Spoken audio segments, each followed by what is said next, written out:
Hi, and welcome to this week's Driven by Debate.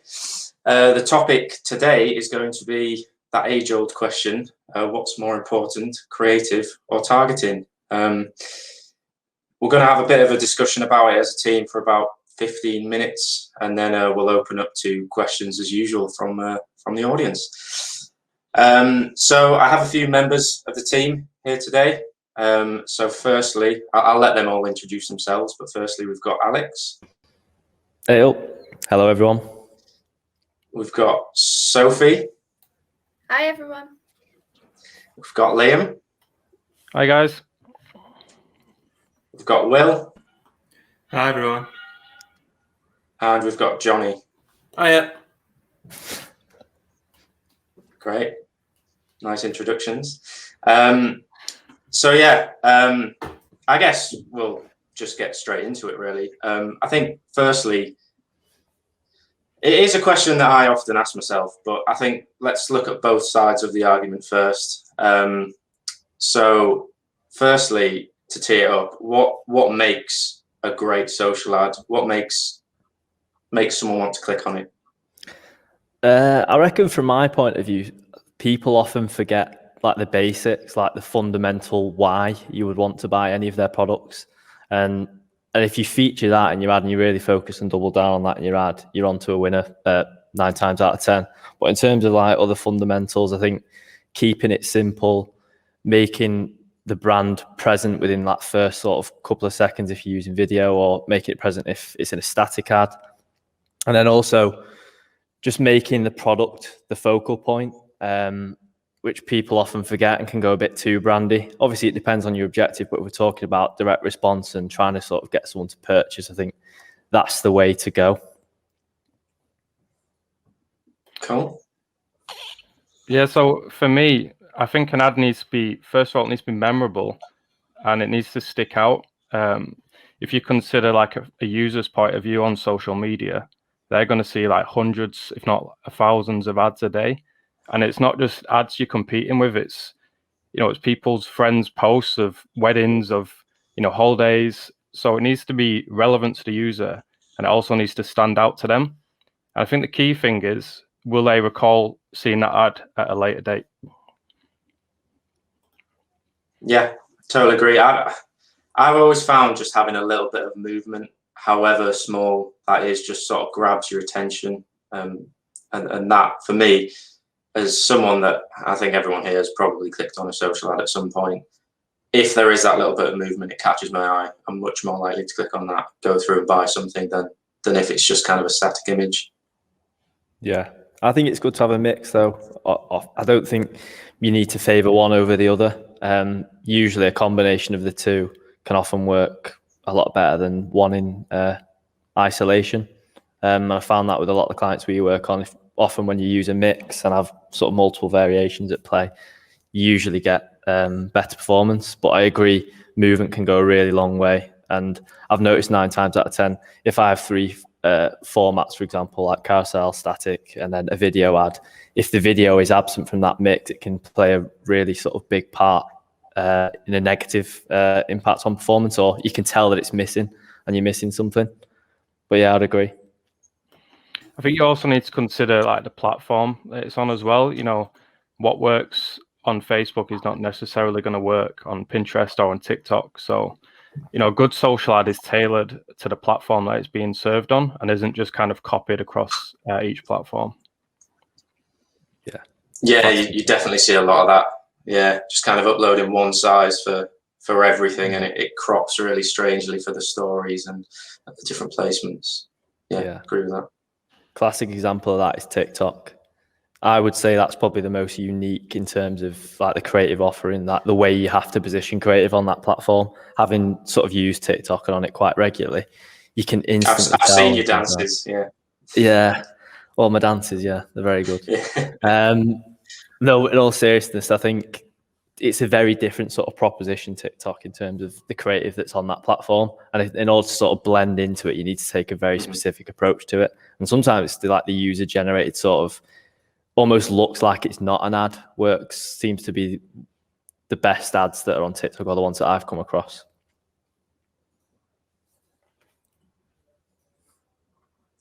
Cool. Yeah.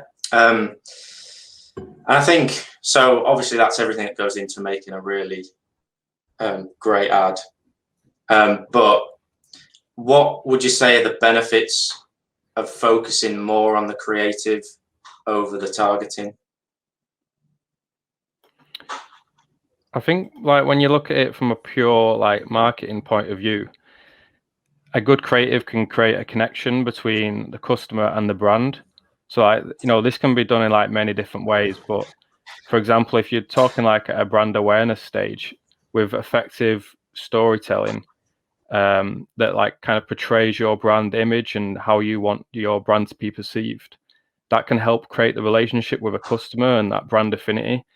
And once you've gained that, you can have a customer, like a lifetime customer, if you do that right. Yeah. Yeah, I'd agree. And I think like aside from that connection and like the sort of the hypothetical stuff, I think the way it impacts Facebook ad delivery as well is important to consider. Like it's a very much a part of the auction and the bid, like the creative and what sort of purpose that serves to the user. So if you're not giving the user a high quality experience, Facebook is recognizing that because it wants to prioritize the user experience as well. So if you're putting a load of rubbish ads out there, it's going to affect your delivery as well. Yeah.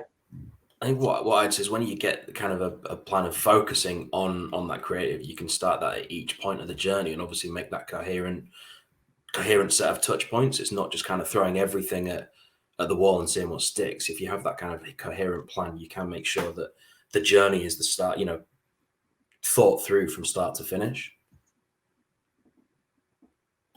And it's kind of like what Alex said, but Facebook, TikTok, Pinterest, their key thing is keeping people on their platform. So, if you're serving an ad that doesn't look good, Facebook or Pinterest or whatever, they're gonna it's gonna cost you more to run that ad. So, it's from a pure like cost point of view as well, it's beneficial. Yeah, totally agree. And I think it's potentially going back to the first point as well, but something to consider is just off the back of what you said there, Liam, about looking good. I think there is definitely a place for ads that look really good, and that's what draws the eye. But there are a lot of ads that, particularly more from a retargeting point of view, that just kind of do a job. So it's not necessarily looking good, it's doing a really good job. I've worked with some clients in the past, and I've seen some, particularly from kind of sale ad point of view, any sale ad, there's just big, bright yellow writing saying sale, and it doesn't look particularly nice, but it does the job you want it to do and gets across that sale message. Yeah, I think I'd absolutely echo that in terms of it being a sort of much longer term play, focusing on having a really sort of clear content plan, and similar to what Johnny was saying about having really sort of cohesive touch points across all channels. I think sort of building that brand affinity and making sure that sort of what you're pushing out on paid social matches, organic social, and sort of matching Instagram feed and building your brand story that way. I think, yeah, so similar to what you were just saying there. You can kind of get a sale in the moment with a catalog sales ad, but is that going to sort of get you a really sort of strong lifetime value customer that's going to keep coming back? Yeah, maybe not. Yeah, fair point.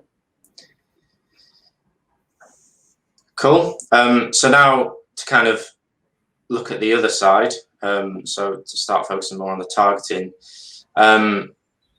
what would you say are the key things to consider when you're thinking up a targeting strategy for kind of any client? So I think for me, you need to at least have an idea of who your target audience is. You need to ensure that you are reaching the right people. You can have the best creative in the world, but if your target users aren't in the right areas, or you're not reaching the right demographic, you're not going to drive that action. Great creative and a not so relevant audience is just going to drive clicks until the user reaches the site and realizes they're not actually in market for your product or your service.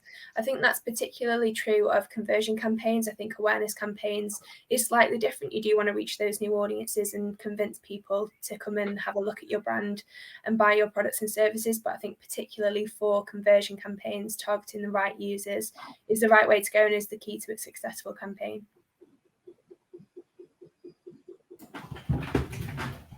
I think agree. One of the things where targeting, I think, is particularly useful is when you've got limited signals. So, for example, if you've got either a smaller audience, kind of a group of people that aren't going to be part of the broader targeting, or, for example, when you've got a limited amount of pixel data or anything that you can track, it means the kind of algorithm has to work a lot harder, or kind of maybe even can't even do its job. So while I think we've probably all seen broad campaigns working particularly well, some of them kind of targeting just everyone on Facebook, often that isn't necessarily the best way forward. So you need to add that kind of layering on top just to make sure that, you know, there's at least some starting point for these platforms to work towards as well. Yeah, I'd echo what Johnny said. I think, especially if you're like a small startup or you're just getting going and you've only just created your ad account and you've got limited data available to you, you're not going to just whack an ad out to a broad audience and expect really good results. You need to give the platform a bit of a steer, and that sort of goes back to Sophie's point. You need to sort of have a rough idea at least of who your audience is and who they are going to be, to make the most of your targeting. Yeah, I think from a purely social point of view, I totally agree with that. I think there is a case, and you said it there, Alex, for knowing who the audience is, and we do work with quite a lot of new businesses that just don't know who that audience is. So I think the broader strategies, and social's really good for with relatively low budgets, getting lots of data, so we can run broader strategies, get lots of data to start off with, and start informing what that audience should be, and then building out from there. But I agree, if it's a client that does have a lot of data about who their audience is, and they've got a lot of data from the past in terms of which demographics work well, you need to be layering that in from the start. Yeah, I agree. I think obviously Facebook is obviously the established ad platform that most advertisers use and I feel comfortable with. Obviously there's others out there like Snapchat, Pinterest and so on. And whenever you start because usually you don't have an established ad account for some of these platforms because not a lot of clients are necessarily running on them. And their first recommendation, if you ever speak to any of the reps from those particular platforms, is start off broad or start off with a traffic driving campaign, something a lower sort of intent action, and build that data up before you start optimizing properly. So that sort of ties back to that point and how and when you should change your targeting approach. Cool. Yeah, totally agree. And I guess similar to the question before about creative, what would you say the main benefits of focusing more on targeting over creative would be? Yeah, I think for me here, it's more about really the signals that you're telling Facebook that you're going after. I think, yeah, as we kind of said, a lot of the targeting and optimization is fairly automated after the initial setup on Facebook, but you still do need that initial input of getting the right campaign objective, getting the right optimization goal, getting the right bid strategy, and telling Facebook what you're going after. And I think that definitely all falls into targeting, because really you're just telling Facebook like what kind of segment of your target audience you want to go after. Targeting isn't sort of just putting in a lookalike or putting in an interest category. It is giving Facebook or any platform sort of the specific signals within there. And I think probably more than anything else, a campaign objective is going to affect the delivery of your ads and what you're going to get from it. So you could serve a sort of sale ad all day with a sort of pure reach objective, and it's not really going to get anything. And similarly, if you want brand awareness and you just put on a conversions objective, you're going to be kind of stuck in the mud there as well. So really sort of making sure that your campaign does actually match the kind of business goals that you want to achieve. Certainly focusing on targeting is going to help there. And I think, yeah, also as sort of Johnny and Alex were saying, it really is the learnings as well. Particularly sort of considering most platforms retrospectively, you don't get much sort of insight beyond sort of demographics or platforms or placements, things like that. So sort of if you run a broad campaign, you'd be able to see sort of what age brackets are working well, whether it's sort of men or women, things like that. But you can't really sort of go back and see, are there any sort of specific interest categories that I can pull out here that I can use across other channels? So having a sort of a clear testing plan particularly like we said for kind of smaller businesses and startups, having a clear testing plan. All right, I'm going to test this customer profile against this customer profile, and sort of A/B or sort of multi-cell split testing, that kind of stuff. Is going to provide really, really valuable kind of business owners that you can use across all channels. So certainly it sort of gives really strong learnings. Yeah, totally agree with that. I think sometimes you have to marry up the targeting with the creative as well, though. It's like at the same point, like it gives you a good starting point. Are you going to talk differently to one group of your customers to a different group? For example, if someone's interested in one USP of your product compared to a different one, would you target them differently based on the interests that they have? And obviously that gives you a good starting off point where you can start to build that strategy from that targeting perspective, and then you know where and how you need to change some of the specifics of your creative. If you just kind of go from a creative perspective, you may not necessarily hit the same mark. You may not kind of get the same message across to that same audience. Obviously, we all react to things differently, depending on kind of what, who we are, what we're interested in, etc. Yeah, I think an example of that with one of my clients is where creative and targeting sort of marry up. So we had multiple interest sort of categories live for targeting, but the service itself is a fruit and veg box subscription service. And there are obviously multiple different reasons as to why you would potentially sign up. This one has a particularly sort of environmental focus about sort of fighting food waste and reducing that wastage. And what we found is we created this green sort of credentials audience, and that fight food waste kind of message did particularly well within that audience. But then the other themes that we were running within it that focused on the variety you get in the box and so on didn't necessarily perform as well. So sometimes there is an example of where creative and targeting really do marry up, and sometimes it's about finding out what that combination is.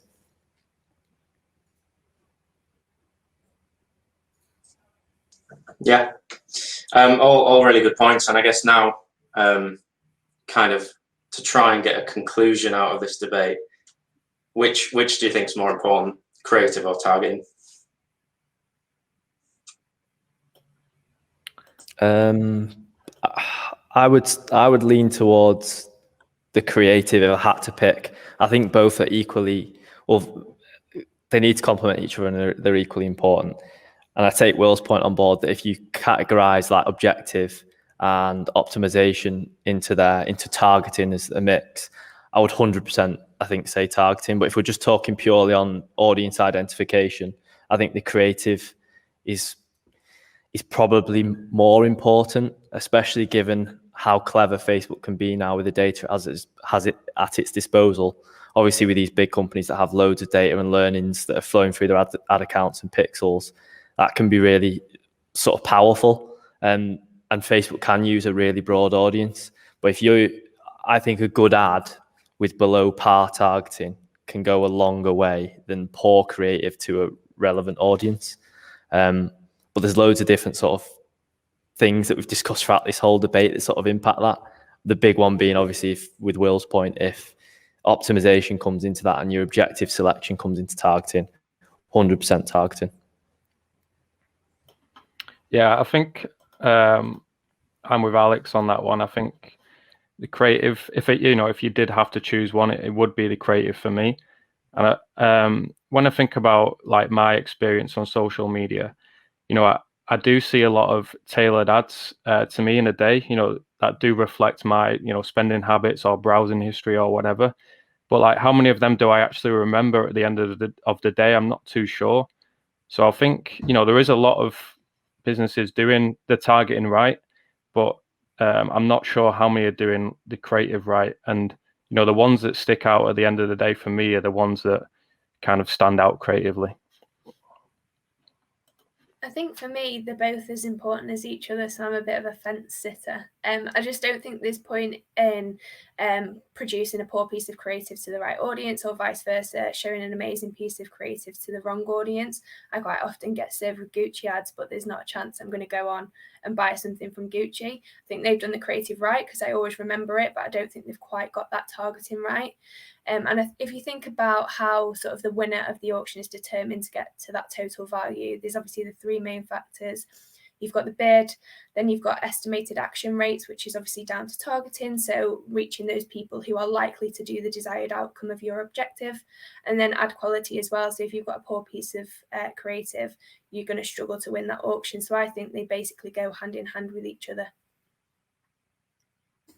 I'm with you on that. I'm definitely kind of another fence sitter, but I think as the algorithms got kind of smarter and smarter, a lot of the targeting stuff that's been done is kind of to a degree being done for you. So I think without the targeting that kind of the algorithm is currently doing for itself, you kind of wouldn't necessarily have that targeting strength. But for example, it's perfectly reasonable to run kind of a broad campaign, kind of targeting everyone in a particular region, kind of several million people, and still see positive outcomes with a good creative.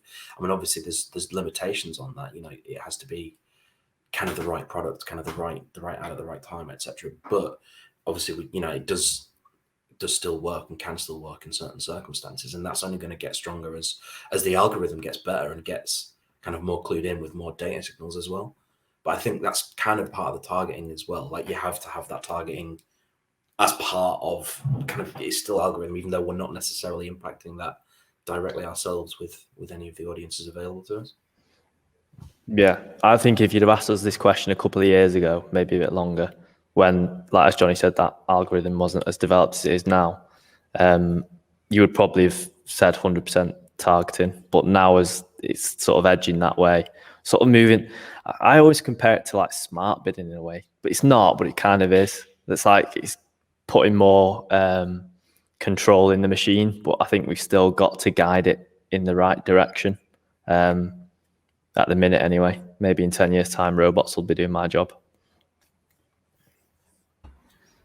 Yeah, I think similar to everyone else, I'm very much on the fence. I think if you push me to lean one way or the other, I would go targeting. I think a lot of it for me is the nuance. And to kind of explain that, I'd say a lot of businesses don't necessarily always just want the cheapest purchase available that they can find.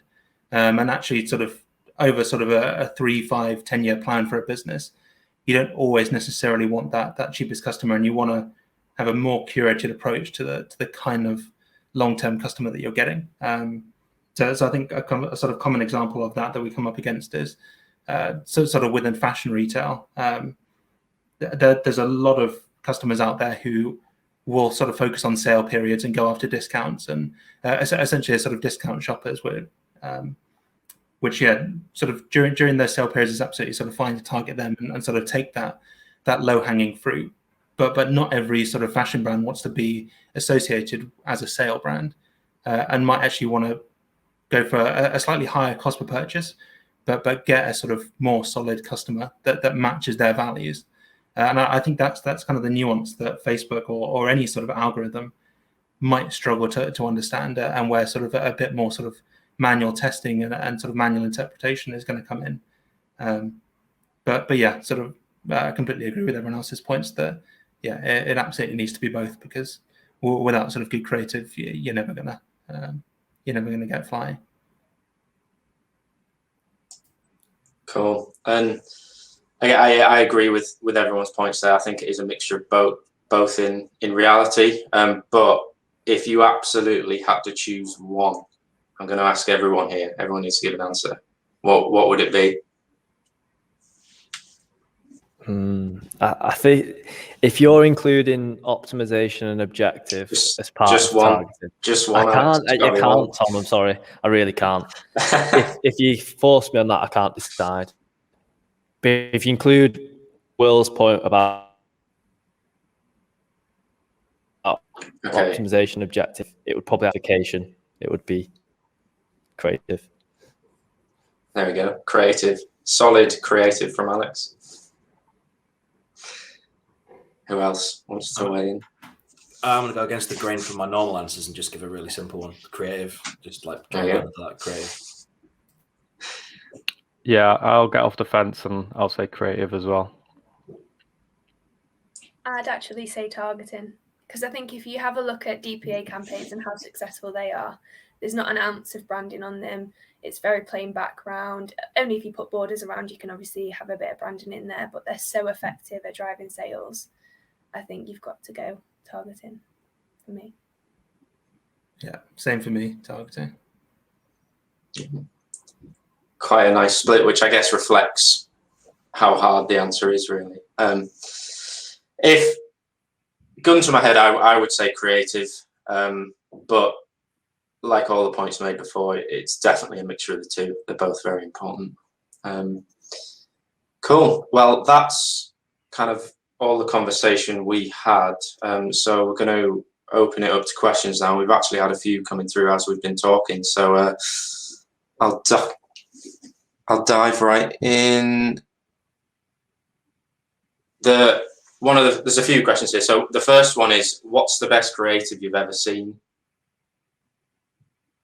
I wouldn't say, I couldn't think of the best creative I've ever seen, but if I think of like businesses that are doing it well, Huel do it really well in terms of like brand is prominent within, like, if it's static or video or whatever it is, it's prominent in the first couple of seconds.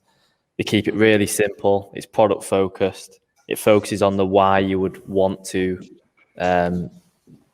buy from Huel. But yeah, there's probably loads out there. We get, like Liam said, we get served with loads of different ads within a day. It's hard to remember those that have really caught your attention and made you click. But that would be my example. Yeah, I really like Gymshark. I think they do a really good job. They kind of have a mixture of like user-generated content and then more like aspirational content. And I think, like, you know, whether you see their ad on social or, you know, other channels as well, they all kind of match up. Cool. It's not. So this isn't a social. There's, I guess, two answers here. This isn't a social ad, but the one ad that I think everyone knows. I mean, there'll probably be a few, but one that everyone knows is the Coca-Cola Christmas advert with the truck and the song. I think everyone knows that one. So obviously that's an amazing job. They don't even really change it that much each year. It still does a really good job. But from more a social point of view, I've seen a lot of Peloton ads, and they really stick in my mind at the minute. So I think they're doing a really good job. And that's the key thing for both those creative. It's things that have stuck in my mind and that I can recall later. So I think that's really key to good creative. I think the one that I remember most at the moment is the Good Club. And again, it's not necessarily the creative, it's more the fact that it is quite targeted to me. And again, I can't see or kind of figure out what targeting they've got, but it is just incredibly relevant to me personally, based on kind of previous habits, etc. So that one's the one that stuck in my mind. Cool. Yeah, I think for me, one that really sticks out is PlayStation and the sort of PS5 launch last year. And just the way they really sort of tied together all their kind of activations across everything, even the sort of like out-of-home activations that they did on like Oxford Circus and stuff like that, and then sort of having images and videos of that content, pushing that out sort of through paid ads, through organic, and sort of really tying a sort of whole cross-channel campaign together really, really worked well. I think for me, it's the John Lewis adverts every Christmas. They've always got a theme. They're all over the place, as Will said. Ties into out of home, ties into TV, ties into social. So I think that's a really good campaign, and the creative does stick with you, I think. They've managed, like, those ads are so good. It's a good example because they've managed to turn it to almost an event that people wait for, which is a great job from them. There's a hype, isn't there? Everyone's like, yeah, adverts coming. So it's like you say, it's almost an event and everyone gets excited. It's always, have you seen it yet? Yeah. They've done a good campaign there. Cool. Second question, which do you think are evolving faster, targeting options or creative options? I think, like, if we look back, like the last 10 years, like the industry as a whole has been very focused on like data and targeting. So I'd say that's like, you know, that's been evolving faster out of the two, but I'd say there's more scope for creative in the future to kind of evolve faster. Yeah, I think it's more like the ease of creating creative. I think that's probably developed more recently over the last sort of couple of years. I agree with Liam. I think targeting definitely over the last couple of years evolved faster. But if you're talking about like creative and getting your hands on good creative, but not really spending an awful lot of money, I think that's really come on. You used to have to. I always used to find it quite difficult to get hold of decent creative, or it cost quite a bit. I think it's a lot easier now. There's an ease of access almost to good creative. Yeah, especially apps and websites like Canva. That's probably only emerged in the last like 5 years or something, but that's really good for creating ads and just general content. I think I'm probably going to go the other way around. I think targeting is evolving a bit faster, but again, it's just because necessity is the mother of invention, and we've had so many kind of limitations placed on some of the targeting that we have available. So with obviously GDPR kind of removing some of the targeting options that we had, and then iOS 14 kind of further limiting what we have available to us, kind of a lot of the algorithms have had to work harder as well as that tech being behind those algorithms. I know I've mentioned that quite a lot, but I do think that there's a lot that's been going on that means that a lot of that targeting's been taken out of our hands, and obviously that's to a degree providing positive results there as well. I think the main thing I would say there from a creative point of view is that the way that people sort of consume content is changing so fast now, especially sort of over the last year. And I think we're probably yet to see the kind of full extent that that's going to have on sort of actual like ad placements and creative from that point of view. But yeah, I mean, just the way that things like TikTok have absolutely blown up over the last year, and even like in-stream placements on Instagram TV, and yeah, even things like YouTube and the way that that's consumed. I think that's sort of over the next sort of 5-10 years is going to have a really, really big impact. And I think I don't know what that's going to look like in terms of ad placements, but when someone kind of figures out a way to really, really tap into that's going to change the game, certainly. Yeah, definitely. I think probably more personally based on my answer, just because I do think right now and I think it stemmed from because targeting has evolved so much over the past couple of years out of necessity. That's why creative is now, for me, just edging it as currently the most important thing. And like say, well, when that evolves further, that will be the game-changing thing. I think you're right. Cool. There's a few questions kind of on relevancy, but this one here is, what are your thoughts on audience fragmentation?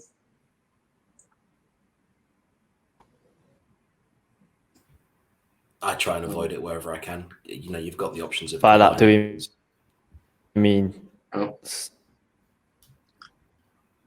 I think you internet's going in. Yeah, you're going in and out, Alex. What was that? Sorry. Let Johnny go. I think he was about to make a point. Yeah, I kind of made to the point is mainly just kind of trying to avoid it, because you've got the options of building kind of larger audiences based on a lot of different data sources, and obviously the more you've got, the stronger your audiences are, the bigger they are, the less fragmentation there is, the stronger the harder the algorithm can work. It has more people to work from.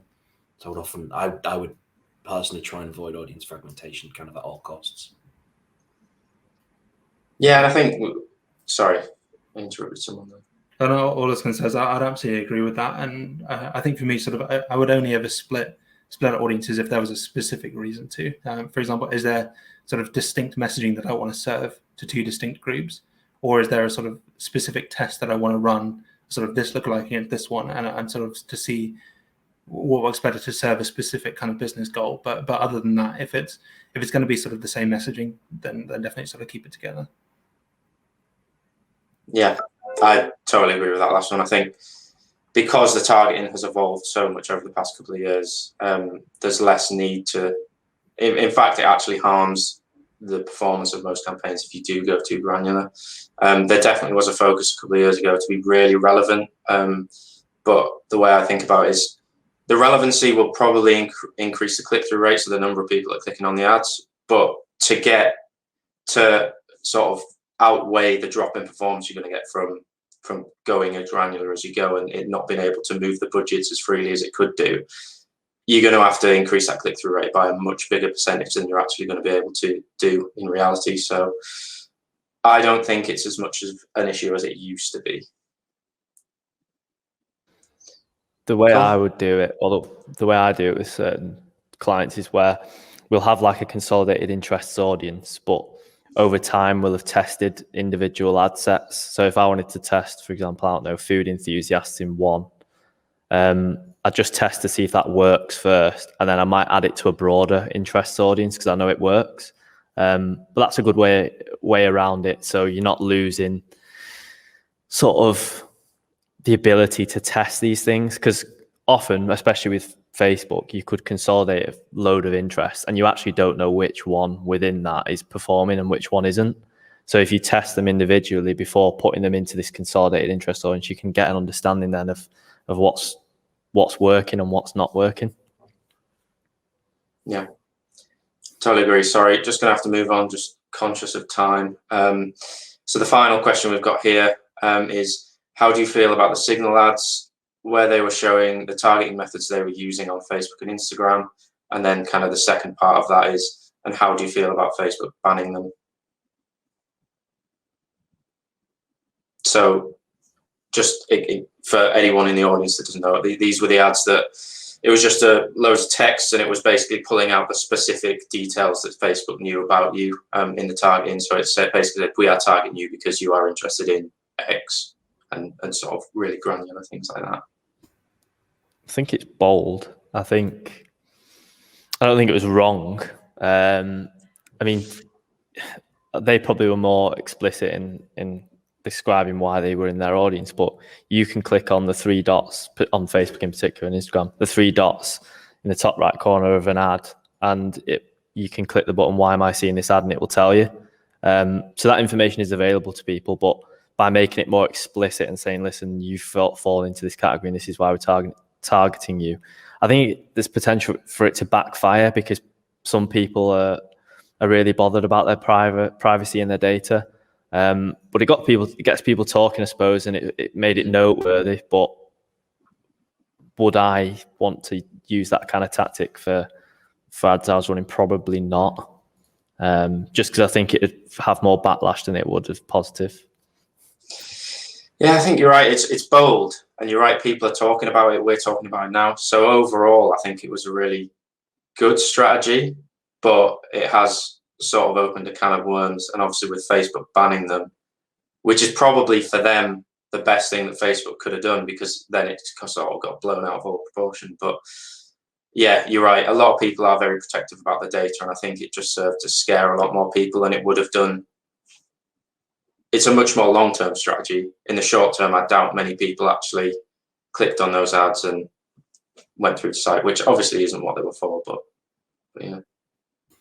Well, I think that kind of tactic, I'm not surprised it got banned, because again, it's against the Facebook ads terms and services. Like it's quite clear that you can't do that. And I've seen plenty of ads before that have kind of added my name into stuff. And again, it gets banned. You never see it again because it's against the terms and services. And again, the fact that people clearly know that Facebook has the data, and I think sometimes it does. Well, I suppose I do, and kind of what the people I talk to do, but it does still surprise me when people are shocked that Facebook does have information about you, about your interests, when, to be fair, all you do on Facebook is go on and talk about your interests and follow groups following your interests and all the different things that you do on there and all the signals you get it, all the signals you give it, etc.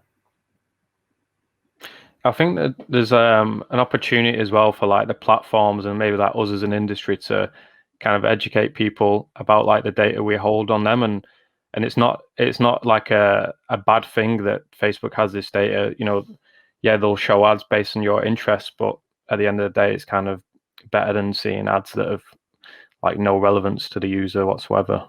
Yeah, I agree. Sorry, guys. I think that's about all we've got time for now. So yeah, thanks to everyone that's been watching, and thanks for all the questions. I hope you found this useful. And if you do have any questions outside of this, just feel free to send them through, and I'm sure someone on this call would be happy to answer that for you. Thanks very much.